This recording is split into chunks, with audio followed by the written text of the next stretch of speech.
ஒடியாந்தாரு பூத்துக்குள்ள. ஐயா, என் பொண்டாட்டி பேர் அமராவதி, ஓட்டு போட்டுச்ச பாரு, இப்பதான் போட்டு போச்சு. ஐயோ அப்படின்ச்சு. என்னன்னு கேட்டா 4 வருஷம் ஆச்சு அது செத்து.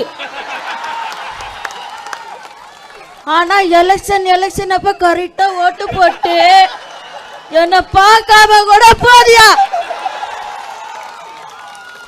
அப்படின்னு சொல்லி அழுகுறான். ஒரு தேர்தல் நடைபெற்றுக் கொண்டிருக்கிற போது ஒரு பெரியவர் வாக்களிக்க போனார்.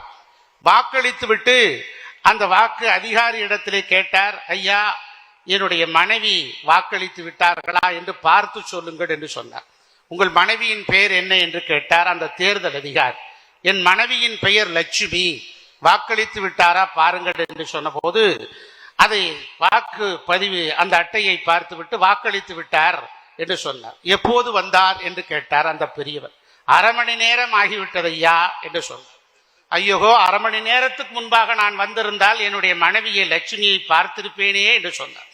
உடனே தேர்தல் அதிகாரி கேட்டார், ஏனையா உங்கள் மனைவி உங்களோடு இல்லையா? 2 பேரும் கருத்து வேறுபாடு காரணமாக பிரிந்திருக்கிறீர்களா என்று கேட்டார். உடனே அந்த பெரியவர் சொன்னார், இல்லை இல்லை, என் மனைவி லட்சுமி இறந்து போய் 10 வருடம் ஆகிவிட்டது, ஆனால் வாக்களிக்க மட்டும் வந்து விடுகிறார் என்று சொன்னார். செய்திகளை உடனுக்குடன் தெரிந்து கொள்ள கீழ்கண்ட கேபிள் மற்றும் டிடிஹெச் நெட்வொர்க்குகளில் எம்நாடு செய்தி தொலைக்காட்சியை காணுங்கள்.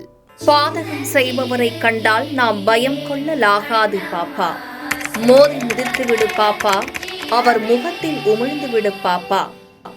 அண்மை செய்திகளை உடனுக்குடன் தெரிந்து கொள்ள இணைந்திருங்கள் எம்நாடு தொலைக்காட்சியுடன்.